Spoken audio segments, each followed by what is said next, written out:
그러면 한번 시작해 보도록 하겠습니다. 제가 크게 보면 세 가지 토론 주제를 정했습니다. 그래서 첫 번째 시작하고자 하는 얘기는 고려대 교육은 괜찮은가, 소속 교육자로서 어떻게 평가하나 하는 질문으로 한번 토론을 시작해 보도록 하겠습니다. 박지원 선생님을 한번 지명해 보도록 하겠습니다.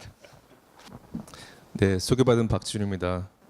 한 명의 교수로서 느낀 점을 오늘 공유하려고 하는데, 그 현재 염 총장님 취임 이전부터 4차 산업혁명 시대에 이제 대학이 어떤 역할을 해야 될 것인가, 특히 어떤 인재를 키워야 될 것인가에 대해서 많이 이야기를 하셨고, 그에 관련해서 여러 가지 정책도 시행하신 것으로 알고 있습니다. 아시다시피 산무 정책이라든지 유연학기제, 그리고 또 파이빌 설립과 같은 여러 가지 일련의 변화를 통해서 뭔가 실질적인 교육의 혁신을 가져오겠다라고 선언하신 것 같고요. 또 지난 겨울에 있었던 인재발굴위원회에서도 좋은 인재를 뽑자라고 많이 논의를 하신 걸로 알고 있습니다. 그런데 이제 정작 이런 학생들이 들어왔을 때 고려대학교에서 기대했던 교육을 받을까라는 그런 질문을 해볼 수 있을 것 같습니다. 아마 여기 계신 선생님들도 많은 메일을 받을 텐데요. 이제 어떻게 하면 고려대에 들어올 수 있습니까? 또 어떤 준비를 해야 됩니까?라고 얘기를 하는데, 사실 그 친구들이 학교에 들어와서 한 번도 메일을 보낸 적이 없는 것 같아요. 와서는 사실은 교육에 대한 관심이 별로 없을 것 같기도 하고, 또 나름대로 본인의 삶을 개척하고 있는 것 같은데, 최근에 고대신문을 통해서 그런 뉴스를 봤습니다. 강의평가제도 개선 서명운동이라는 게 있었는데요. 이게 요지가 뭐냐면 강의평가를 수강 신청 즈음에도 볼 수 있게 해달라. 아마 학생 입장에서는 강의평가를 한 강의가 끝난 후에 학기 말에만 볼 수 있는 것 같은데, 가장 인상 깊었던 구절이 하나 있었습니다. 뭐냐면 이제 학생들이 교육권 운동에 참여해봤자 달라지는 게 없다고 생각하는 것 같다. 작지만 학생들이 체감할 수 있는 변화가 필요하다라고 말했다. 이런 내용이 있었는데요. 그러니까 학생 입장에서는 상당 부분 체념한 것이 아닌가라는 생각이 들어서 반성을 하게 되었고요. 저는 학생들의 평가가 가장 객관적이고 공정하다고 믿거든요. 그렇기 때문에 개별 교수들이 좀 더 많은 노력을 해야겠다는 생각이 들고, 사실 개인적으로 굉장히 충격적이었던 거는, 제가 이제 고대 온 지 9년째인데요. 강의 평가를 안 보는 교수님들이 굉장히 많으시더라고요. 그러니까 학생들이 어떤 본인에 대한 강의 평가를 어떻게 했고 평점을 몇 점 맞았는지 아예 클릭해서 보지 않는 교수들이 굉장히 많다는 걸 보고, 교수님들의 어떤 교육에 대한 동기부여를 할 수 있는 정책들이 좀 더 마련이 되면 좋겠다는 생각을 했습니다. 네, 교육 환경은 예전에 비해서 상당히 좋아졌지만 학생들의 만족도라든가 학생들이 누리는 가치는 좀 떨어졌을 수가 있다는 지적이셨고요. 교수들의 분발이 좀 필요한 것인가, 그런 말씀을 해주신 것 같습니다. 그러면 화학과의 이광년 선생님 한번 말씀 들어보겠습니다.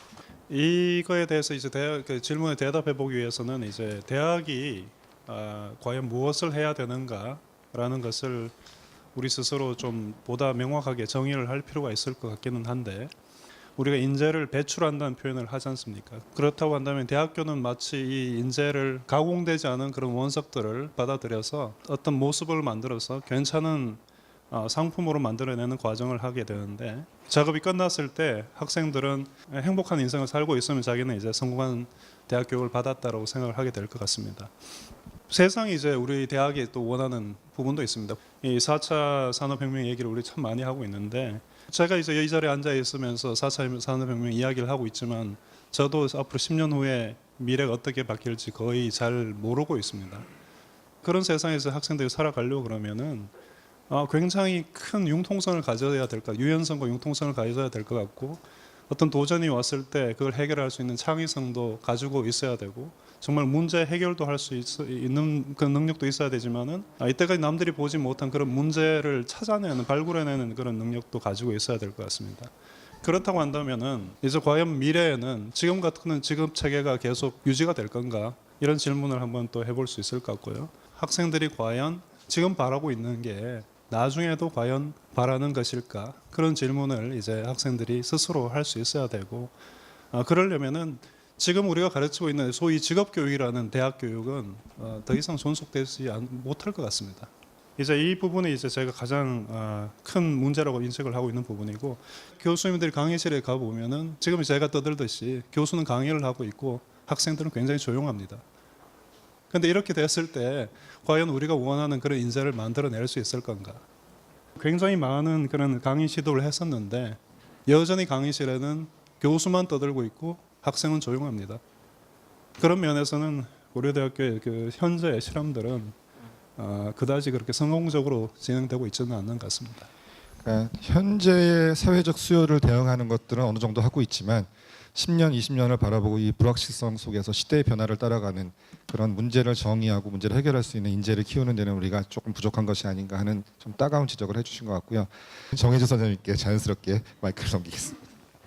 사실 이제 저희 학과의 좀 특성상 학생들 특히 1학년 때 좀 구체적인 말씀을 드리면 1학년 때 제일 고민을 하는 것이 그러니까 우리 과에서 배우는 것들에 대한 관점을 어떻게 잡게 할 거냐. 저희가 이제 보건 쪽을 하다 보니까 그 우리의 개인적인 일신의 영달도 중요하지만 그 정책의 결과라고 하는 것이 사실은 굉장히 어려우신 분들에게 영향을 미치는 거기 때문에 그런 관점을 잡아주는데 저희는 관심을 굉장히 많이 가지고 있었고 그 1학년 뭐 교양 수업부터 시작해서 이제 지역 사회를 직접 나가서 그분들을 만나는 것들 그리고 저희가 일하는 뭐 언론사 내지 뭐 법무법인도 갔었고 뭐 여러 군데로 이제 나가서 이런 데서 이제 보건을 하는 사람들은 어떤 역할을 하는지 이런 것들 보여주는 것들에 이제 관심을 많이 가졌었고요. 이게 이제 말하자면 뭔가 융합적인 교육이기도 하고 또한 이제 문제 해결을 위한 교육이기도 한데 말씀하신 것처럼 이제 질문을 던지는 교육은 이게 굉장히 쉽지가 않은 것들이었던 거죠. 그래서 장기적으로 그러면 미래의 방향은 어떻게 돼야 하고 우리가 그런 방향을 위해서 어떤 질문들을 던져야 할 건가라고 하는 것까지 교육을 하기에는 사실 뭐 저의 역량이나 학과의 역량 내지는 여러 가지 서포트 뭐 이런 부분들이 좀 더 필요했던 것이 아닌가라는 생각이 좀 들었습니다. 그래서 뭐 장기적으로 봤을 때는 다 이제 4차 산업혁명 이야기를 하셨지만 융합적 인재라고 하는 것들이 필요하고 교수님들이 가지고 있는 툴을 중심으로 어떠한 문제들을 해결하고 어떠한 질문을 던질 건가 하는 것으로 고려대의 교육이 아마 바뀌어야 할 것 같은데 그러려면 현재의 좀 학과 시스템이나 아니면 그 수업의 시스템 이런 것들이 좀 근본적으로 고려가 다시 되어야 되지 않을까 이런 생각을 하고 있습니다. 지금 정혜조 선생님 말씀에 따르면 우리가 개별 교수가 담당하고 있는 영역 내에서 개인적인 혁신을 통해서 교육을 바꿔보려고 하지만 그것만으로는 안 되고 전체적으로 학문 간의 경계를 깬다거나 좀 뭐 인프라를 만든다거나 이렇게 좀 제도적인 지원이나 좀 분위기의 지원이 있지 않으면 더 이상 진도가 나가기 어렵다 이런 말씀을 해주신 것 같아요. 인문학자는 어떻게 생각하고 계실까요? 가장 고전적인 학문을 하고 계시는 우리 송익기 선생님 말씀을 한번 들어보겠습니다. 그 대학이 변화에 굉장히 둔감하다라는 지적들을 많이 하고 있는 것 같습니다. 대학이 어떤 지적인 패러다임이 변화하고 사회적 수요가 바뀌고 또 우리의 삶을 지탱의 어떤 가치나 어떤 어젠다들이 변화하는 상황에서 대학이 굉장히 적극적이고 자유롭게 능동적으로 변화해 가야 된다는 것은 굉장히 중요한 사실인데요. 한편으로는 여전히 동시에 변하지 않아야 할 건데 이제는 다시 회복해야 될 것 그런 것들도 있지 않은가 생각합니다. 잘 아시다시피 애초에 유럽에서 대학의 출발은 전인적인 교양 교육에서 출발했다고 알고 있습니다. 그것이 생각보다 이른 시기부터 이미 직업 교육이나 어떤 산학 협력의 요구와 그것이 갈등을 빚어오면서 대학이 지금까지 존재해 온 것 같은데요. 여전히 그렇지만 저는 대학의 존재 가치는 전인적 교양 교육 어떤 자유인으로서 비판적인 지성을 함양할 수 있는 그런 부분들에 대학의 초점이 맞춰지지 않으면은 사실상 더 빠르게 변하는 환경 속에서 더 대학의 어떤 존재 가치는 더 줄어들지 않을까 그런 생각을 하게 됩니다. 근데 우리나라 대학은 고대를 포함해서 우리나라 대학 전체는 이 두 가지에서 다 아직까지는 성공적이지 못하고 있는 것이 아닌가 생각을 합니다.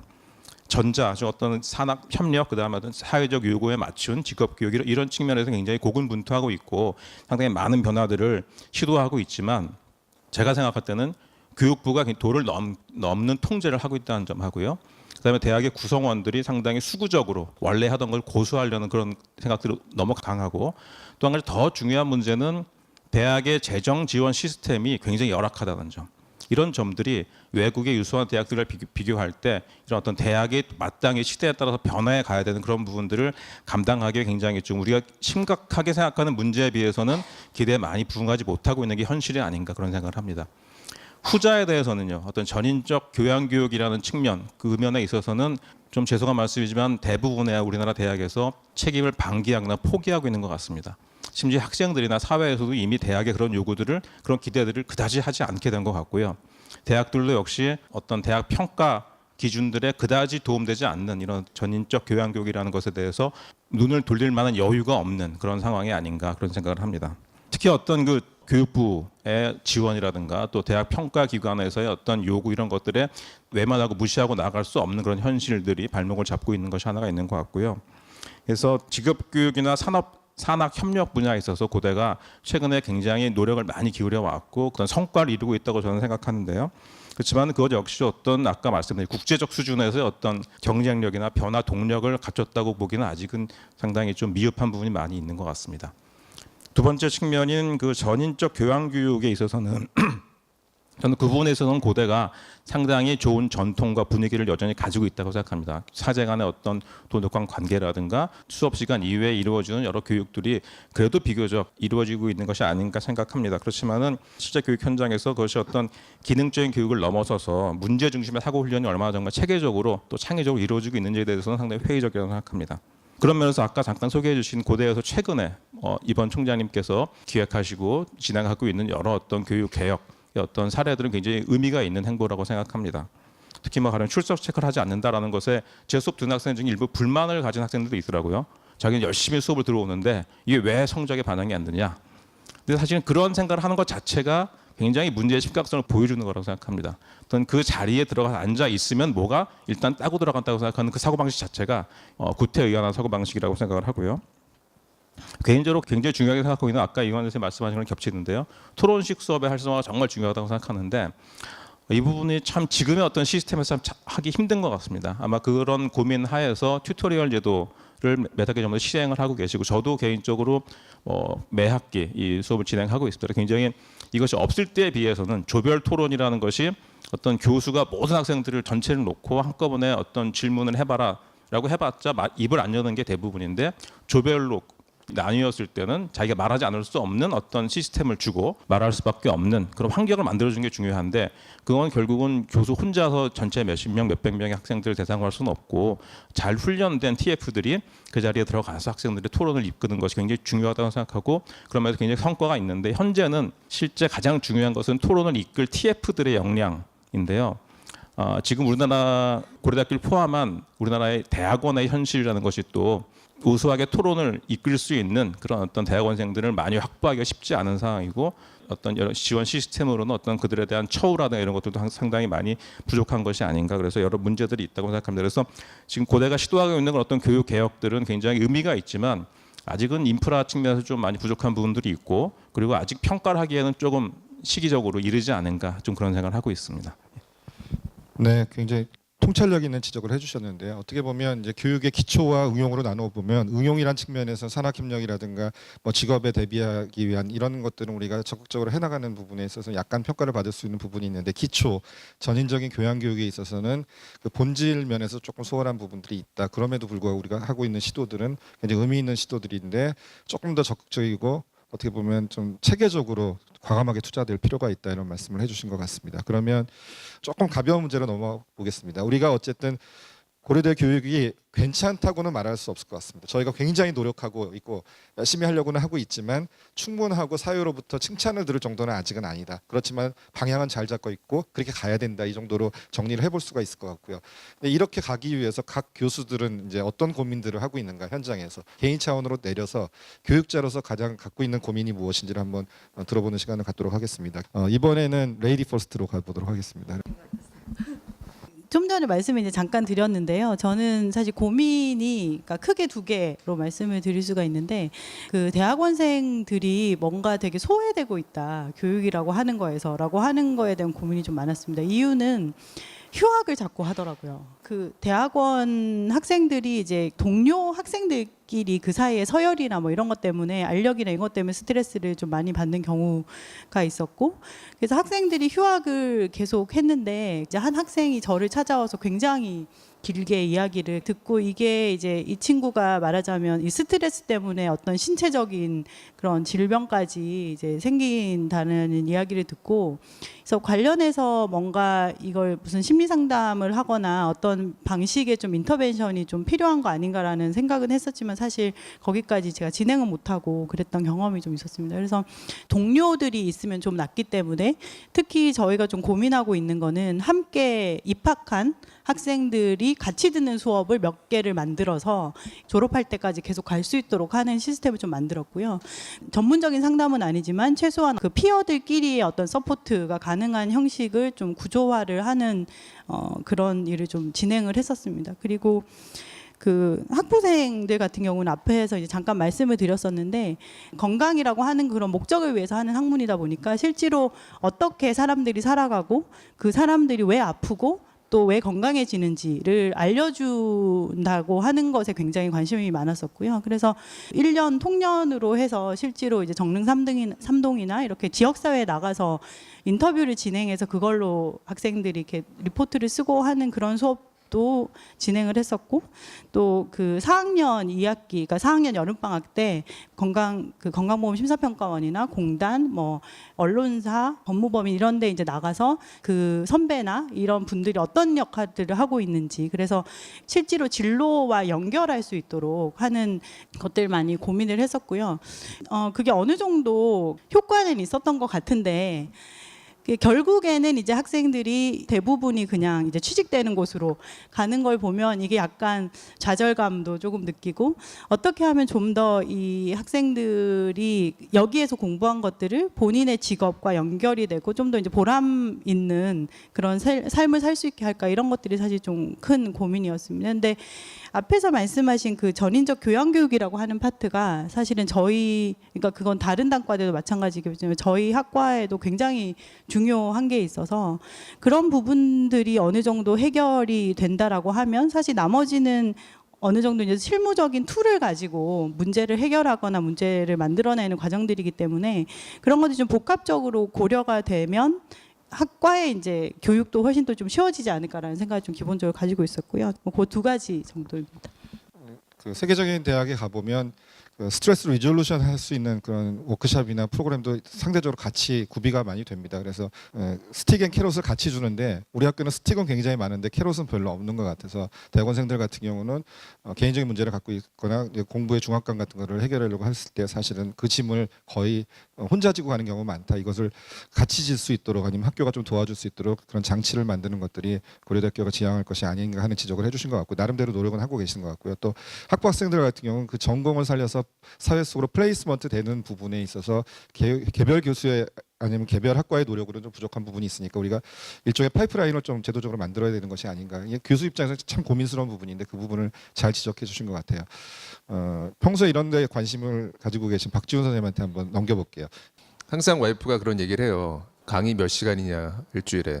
그 질문이 너무 싫은 거예요. 왜냐하면 그 질문에는 교수는 강의만 하는 사람이다라는 전제가 있기 때문이거든요. 그러니까 여전히 학교 밖에서는 교수를 교육자라고 보고 있는데, 저희 학교에서는 아시다시피 교수가 거의 100% 연구를 바탕으로 평가가 되고 있지 않습니까? 그래서 역사적으로 분석해 보면 그 대학의 기능이나 대학의 정체성은 그 시대가 만든 산물이라고 볼 수 있을 것 같고요. 지금 글로벌 경쟁 시대에서 저희가 살아남기 위해서는 거기에 맞는 지표를 충족시켜야 되는 그런 사회, 그런 맥락에서 교수 역시 교육자보다 연구자로서의 정체성이 더 강조된 그런 분위기라고 생각하고, 그래서 저는 몇 년 전까지 했던 그런 MBO, 목표 관리제 같은 것들이 굉장히 충격적으로 다가왔었어요. 왜냐하면 연구 지표, 뭐 글로벌 지표는 있지만 교육에 대한 지표는 전혀 없고, 굉장히 저의 교육자로서의 가장 큰 갈등은 교육과 연구를 어떻게 밸런스를 맞추느냐인 것 같아요. 사실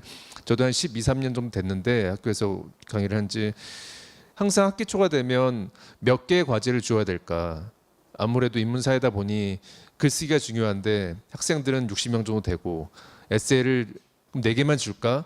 중간고사, 기말고사만 주고 페이퍼 하나는 뭐 조교한테 채점을 시킬까, 이런 여러 가지 유혹들의 연속인 것 같아요. 그래서 사실 연구라는 거는 저는 그렇게 생각하는데, 보이지 않는 사람과의 대화인 것 같고, 누가 내 논문을 읽는지도 잘 모르겠고, 얼만큼 영향력을 줄 수 있을지도 잘 모르겠는데, 실제 저희가 매일 만나는 사람들은 학생이잖아요.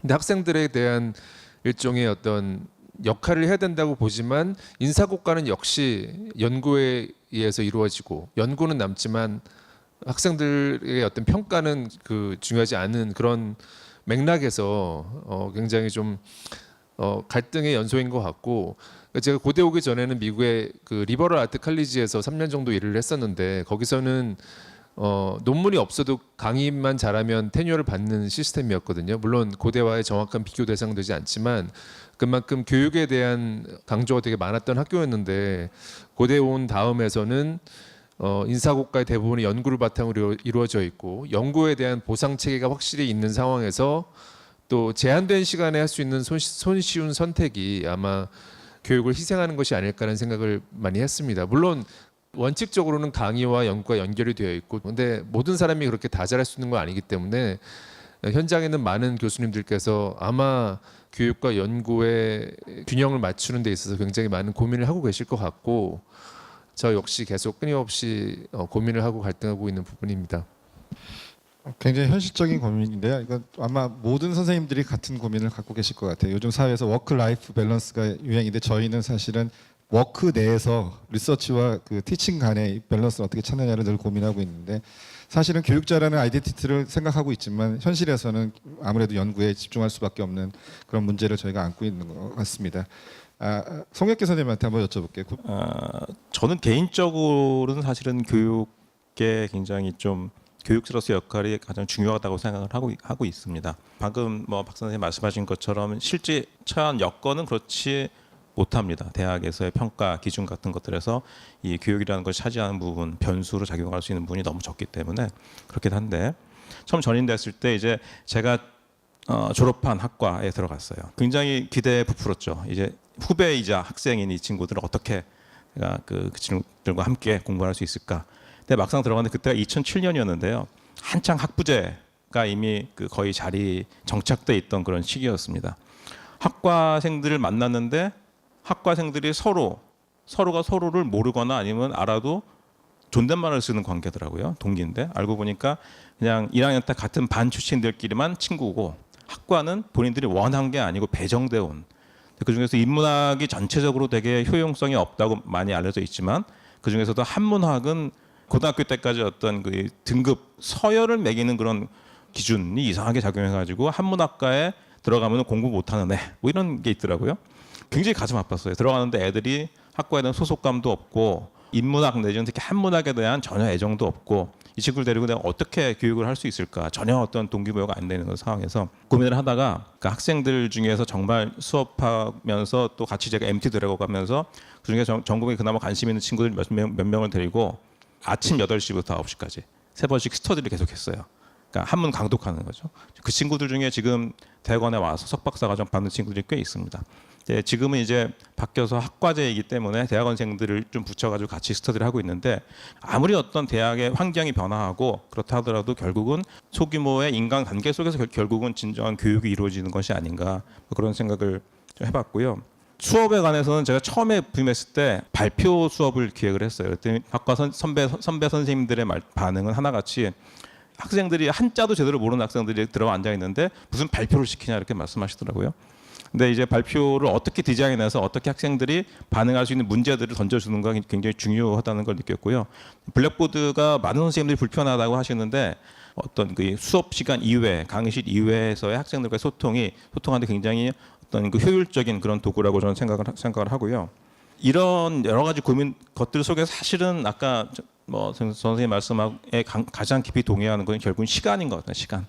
업무 시간, 실제 일과 시간, 학생들 만날 수 있는 시간의 대부분이 교내 외에 행정적인 소요로 대부분 채워지고 그러다 보니까 학생들을 직접 대면하고 만날 수 있는 시간들을 내는 게 참 어렵더라고요. 그래서 이 부분은 아마도 개인적인 노력으로는 좀 한계가 있는 부분이 아닌가 그런 생각을 해서 이게 아까 처음에 던질 때 어떤 것이 가장 고민인가라고 말씀하셔서 제 지금 현재 가장 고민은 그런 부분이라고 말씀드립니다. 역시 다양한 시도들을 하고 계신 것 같아요. 블랙보드를 사실 첨단을 연구하고 있는 분들도 잘 안 쓰시는데 가장 고전적인 공부하시는 선생님이 잘 쓰신다거나 그래도 결국은 이 소규모 그 관계 속에서 학생들과 1대1로 만나는 거 이런 것들의 중요성을 상당히 말씀하셨는데 실제로는 교수가 그렇게 시간을 빼거나 아이들한테 그렇게 자원을 할당하기가 쉽지는 않습니다. 상당히 고민이 있는 부분을 말씀해 주신 것 같고요. 화학과 얘기를 한번 들어볼까요? 이광현 선생님 평소에 지금 학과장도 맡고 계시고 여러 가지 고민들을 저희랑 사전에 공유를 해주셨거든요. 한번 말씀해 주시면 좋겠습니다. 제 고민은 실제는 학생들과 교수들과의 이제 소통 문제가 가장 큰 문제라고 저는 생각을 해요. 지금 여기에 앉아 계신 교수님들은 아마 어렸을 때 공부를 별로 안 하셨을 거예요. 나중에 대학교를 들어가서 공부 열심히 하다가 또 대학원 들어가서 공부 또 더 열심히 하다가 교수가 되셨을 텐데 지금 학생들은 아주 어릴 때부터 공부를 하고 정말 진이 다 빠져버린 상태로 이제 대학을 들어오게 되죠. 이 12년 더하기 뭐 초등학교 조기 교육까지 유치원 조기 교육까지 한 14년 정도를 그런 교육만 받고 이제 애들이 오게 되고 정말 많은 문제를 짧은 시간에 정답을 찾아내야 돼. 오류가 있으면 안 되고 틀린 답을 쓰는 순간 뭐 잠깐 다른 방법을 생각하는 순간 고려대학교는 못 오는 거죠. 이런 학생들이 실제는 무지 똑똑한 학생들인데 단지 교육이 그런 방향을 지향을 하고 있기 때문에 그런 식으로 이제 많이 길들여져 있는 거고. 그런데 아까 이제 전인 교육 이런 교양 교육의 중요성 말씀하셨는데 정말 성공했던 사람들은 결국은 남하고 좀 다른 생각을 하고 있었고 그리고 말빨이 정말 좋았고 그리고 글을 잘 썼어요. 그 세 가지만 잘하면 결국은 성공을 했었는데 그걸 결국 우리 대학생들이 대학교에 와서 내가 가진 어떤 내재적인 그 장점을 끌어내기 위해서 책을 한 권을 읽어도 깊게 읽고 그거에 대해서 생각을 하고 다시 또 한번 읽어보고 또 생각을 하고 그래서 자기 인생의 큰 그림을 그려내야 되는데 이제 이런 얘기를 하면요 학생들이 왜 강의 안 하세요? 그리고 나중에 강의 평가에다가 교수님은 수업 시간에 헛소리합니다. 교수님들은 또 그걸 이해를 못하니까 세대 간의 어떤 단절이 있고 그 다음에 이제 요즘 이제 패러다임이 갑과 을의 패러다임인 것 같아요. 교수는 평가를 해서 점수 주는 사람이고 학생은 교수가 시키는 대로 어떻게 그 안에서 점수를 따야 되는 어떻게든 뭐 을이죠. 그래서 이런 거를 어떻게 이 내 마음을 학생들한테 좀 더 알려줄 수 있을까 이게 저는 가장 큰 고민입니다. 저희가 몇 번 여름에 만나면서 이런 얘기들을 진솔하게 했었는데 그때 이광현 선생님이 하신 말씀이 저한테는 굉장히 인상적이었는데 아이들이 우리랑 전혀 다르다는 말씀이셨어요. 그러니까 저희가 받은 교육적인 그런 그 세례와 전혀 다른 그런 시대를 관통해 왔기 때문에 그 아이들한테 우리의 익숙한 방식으로 접근해서는 교육적인 효과가 없을 것이다. 그러니까 아이들로부터 좀 출발하려는 고민들을 교수들이 해야 되는 것이 아니냐 이런 말씀을 계속 해주셨는데 오늘도 그런 취지로 말씀하신 것 같고요. 막간을 이용해서 두 분이 문자를 보내주셨습니다. 저희가 지금 토론한 주제랑 관련이 있기 때문에 두 개의 질문을 소개해드리면 하나는 고려대학교가 지금 추진하고 있는 교육적인 개혁 그에 대해서 긍정적으로 평가하는 분들도 많이 계시지만 사실은 부정적으로 염려나 우려를 갖고 계신 분들도 많이 있는 것 같다. 이 두 진영 간의 간격을 어떤 식으로 좁힐 수 있을 것이냐, 구체적인 방안이 있는가 하는 걸 질문을 제가 번호를 안 갖고 계신 분이 해주셨고요. 유신열 부장님이 학교의 교육행정 정책에 대해서 일반 교수들, 일선에 있는 교수들이 어느 정도 이해를 하고 있는지 이해도 같은 것들을 한번 여쭤보셨습니다. 이거 관련해서 그냥 즉흥적으로 한번 말씀을 드려볼게요. 우리가 어느 정도 이해를 하고 있는지 학교의 방향을 그리고 그 방향에 사실은 동감하지 못하는 분들과의 간격을 어떻게 좁힐 것인지 두 질문 합쳐갖고 한번 간단하게 선생님들께 여쭤보겠습니다. 학생들은 교수가 학생을 평가한다고 생각을 하지만 학생들도 실제 강의 평가라는 시스템을 통해서 교수를 크게 페널티를 줄 수가 있어요. 학과에서 이제 강의 평가가 같은 과목에 대해서 몇 번 나쁘면 이제 학과에서 그 교수를 다른 교수로 대체를 하게 되는 그런 과정을 거치게 되는데 실제로 저희 과 같은 경우에 그 뭐 플립드 클래스라든지 이런 새로운 시도를 했고요. 이게 좀 학생들을 혹해할 수도 있는 부분이니까 조심스럽습니다만은 나는 책을 깊이 정독하기는 싫은데 당신이 요약을 해서 주면은 내가 책을 안 읽어도 되지 않느냐. 내 시간을 세이브해 달라. 취업 준비라든지 뭐 다른 걸 해야 되는데 왜 당신 과목 때문에 1시간이나 더 많이 써야 되느냐. 그러니까 학생들은 플립드 클래스라든지 이런 과목에 대해서 굉장히 부담을 가지고 있어요. 1시간이라도 더 봐야 되고요. 책 읽어 와야 되고 수업 시간에 또 토론을 해야 되고 말하기 싫은데 말을 시키고 결국은 나중에 이제 강의 평가에 나쁘게 써버리면은 그 한 두 번만 하면은 그 과목 없어지거든요. 정책을 이해를 못하는 것이 아니라 실제 정책을 그대로 이해하고 정확하게 이해를 하고 있고 우리가 그렇게 하고 싶은데 그렇게 하다 보면은 이제 학생들로부터 오는 반발이 자기들 생각에는 필요 없는 짓을 학교에서 하고 있다라고까지 생각을 하는 부분이 있는 것 같아요. 학생들의 이해도가 떨어질 수도 있고 학교가 추진하고 있는 정책적 방향이 뭐 전반적으로 옳다고 뭐 동의하시는 분들도 계시지만 조금 위험도가 있다고 생각하시는 분들도 있을 수가 있습니다. 근데 제 생각으로는 어쨌든 고려대학교가 온 더 라이트 트랙에 있다고 생각하는데 이 부분이 학교의 어떤 제도적인 소통 그 창구들을 통해서만 커뮤니케이션 하는 데 조금 부족한 부분이 있는 것 같아서 다른 경로들을 통해서 다 소통을 좀 확대할 것인가 하는 부분에 숙제가 하나 좀 있을 것 같고요. 그래서 어떻게 보면 각 단과대학으로 학과로 내려가는 이런 좀 위계적인 그런 통로뿐만 아니라 이런 포럼이라든지 다양한 방식을 통해서 좀 일선에 있는 선생님들과 학생들과 소통할 수 있는 노력들을 조금 더 우리가 해야 되지 않을까 하는 생각들이고 어떻게 보면 바텀업에서 저희 같은 평교수들이 모여서 이런 논의들을 시작해 주는 것도 하나의 그런 대안이 될 수 있다는 그런 생각이 들고요. 이해도 면에서도 학교가 충분히 소통을 하고 있지만 그래도 조금 더 찾아가서 설명해주고 약간의 작은 성공이지만 베스트 프랙티스를 만들어내면서 전파시켜 나가고 이런 노력들이 조금 더 필요한 것은 아닌가 생각을 해보고요. 시간이 없어서 그냥 제가 이런 식으로 답변하고 끝냈습니다. 이제 마지막으로 넘어가 보겠습니다. 네, 마지막 토론 주제는 KU 대학교육포럼 2020이 어떤 역할이나 기능을 할 수 있을 것인지 작은 물결이나 만들어낼 수 있을 것인지 우리가 이 포럼에 어떤 기대를 가질 것인지 마무리 발언 겸해서 한번 들어보도록 하겠습니다. 그 가장 중요한 거는 반성이라고 생각합니다. 반성. 또 현 상황에 대해서 아주 허심탄회하게 좀 성찰하고 거기에서 출발하는 것이 중요할 것 같고요. 교수가 어떻게 돼야 하는가.